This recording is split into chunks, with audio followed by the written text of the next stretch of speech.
There's this female zombie that was first introduced in the original Resident Evil 2 that's become such a popular character to the series.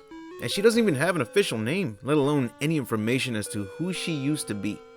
Wearing a red tank top and blue jean shorts, this female zombie has made over 10 appearances in the Resident Evil franchise. This surprises the hell out of me because that means that she's been appearing more times than most main characters to the franchise. And yet, she has no official name. Let's take a look at the appearances she's made throughout the franchise and those revolving around it. So here's her first appearance. Weirdly, her character model does not have the same clothing colors. She's supposed to have a red tank top with green jean shorts and green Converse.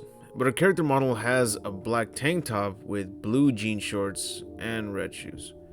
She's also the only female zombie model in the game. Resident Evil Darkside Chronicles came out in 2009, which is a game that has you replaying as Leon and Claire in a arcade shooter style gameplay. And since you're replaying through the Resident Evil 2 storyline again, they threw in this female zombie, only this time they got her clothing colors correct. A year later in 2010, a physical Resident Evil card game had released. It's called Resident Evil the Deck Building Game, and look at that, they included the female zombie card, and they went with her. The stats on the card says that when this infected is defeated, choose a player, and the player cannot play actions on their next turn. I haven't played the game, so I don't really know the experience with it. 2 years later, Operation Raccoon City came out, and since that game takes place once again during Leon and Claire's story, the female zombie makes an appearance here as well. In the same year, Japan released their exclusive Resident Evil mobile game called Mina 2 Biohazard Clan Master.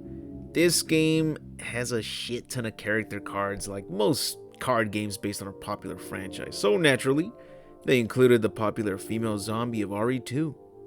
Then in 2019, we got the remake of Resident Evil 2, and she too ended up coming back. This was pretty awesome because they got her appearance down by 100%. Same year, Teppen was released, another mobile card game with different Capcom characters, which include Resident Evil characters, and when they threw in a zombie card, guess who appeared in it? 2021 kicks in and Capcom gives us the superb demo of Resident Evil 3 Remake. And by demo, I mean the full game. Just another half-assed treatment courtesy of Capcom. This game included reused zombie assets from the Resident Evil 2 Remake, so the same female zombie shows up to terrorize Jill and Carlos this time. But it doesn't end there with her, as Resident Evil 3 Remake ended up being bundled with the half-assed but underrated Resident Evil Resistance. And this time, she makes an appearance in the intro cutscene of the game. Resistance includes a lot of the zombie assets from the RE2 remake, but surprisingly it doesn't throw in our popular female zombie even when she appears in the intro cutscene. But they did include tons of unlockable pictures of her as icon emojis and a bunch of other types of graffiti art with her in it. This is the most attention she's gotten out of all the others. There are more images here of her than there are with the masterminds or survivors. A year later, we got DLC for Dead by Daylight, which was a Resident Evil crossover, and there's our favorite female zombie once again. With tons of games already taking up my free time, I don't know if I'll ever be able to play Dead by Daylight, but these trailers really make you want to try it out. Anyways, we're not done here. We still have the Chinese manhwa series, where once again, our popular zombie is included to everyone's surprise. But that's half the surprise, because the character she ends up attacking is none other than Tofu himself. She manages to bite him the moment she spots Tofu, but the tables are turned when it turns out that Tofu was created with some sort of antivirus that immediately counteracts the T-virus, to the point of disintegrating its prey. This particular scene occurs with the supplemental edition of RE3. It's a story that has some interesting factors included, but with good and bad executions. Maybe that'll be a story to narrate someday. I don't know. There are cosplays and tons of fan art of her as well. Fans have also given her two names to go by, Misty and Samantha Chambers. I kinda like both names. They seem fitting. But naming her Samantha Chambers means that some fans really wanted her to be more involved with the story because she would happen to be the long-lost twin sister of Rebecca Chambers. as far-fetched as it may sound. It could work for developing Rebecca's character and give her more reasons to help put a stop to Umbrella. But whether she's that close to a main character or just a random civilian from Raccoon City, I think Capcom has really been missing one hell of an opportunity to give this one background character a spin-off game of her own.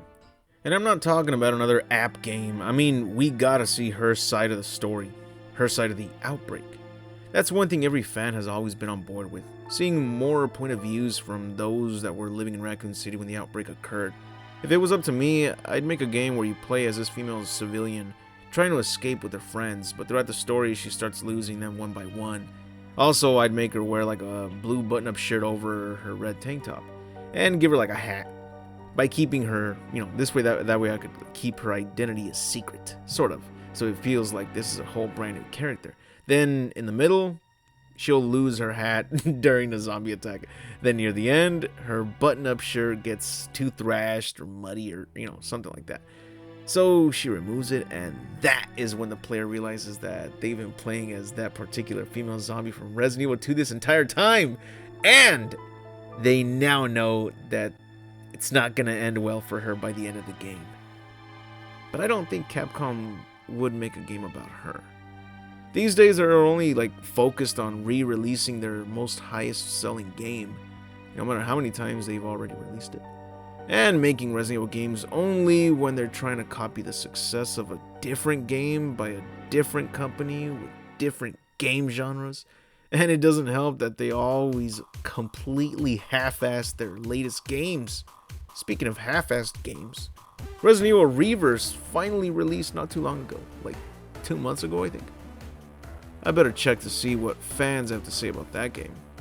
I'm not gonna buy it since I'm sure it'll receive little attention with the devs, and it'll likely get the same, if not even worse of a treatment than Resident Evil Resistance got.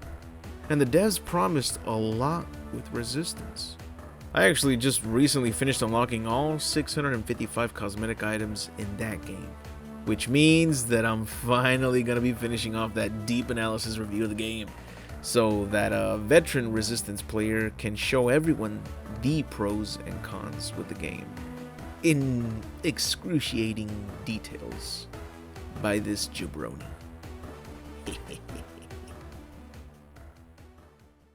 That's it for the video. Thank you all for taking the time to watch this video, and if you truly enjoyed it, be sure to leave a like and subscribe if you want to see more content from this jabroni.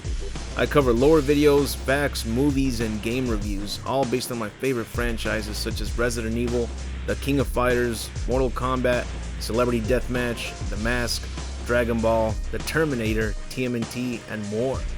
I'd like to give a very special thanks to all my Patreon supporters. This video is for you, and I hope you like seeing your name at the end credits of this video. And if you too would like to see your name at the end of a new vid, be sure to join my Patreon, where you also get to receive exclusive videos and updates such as new art panels for my Resident Evil Outbreak comic that I'm working on. Anyways, I'll see you all in the next video, and remember to have an awesome day.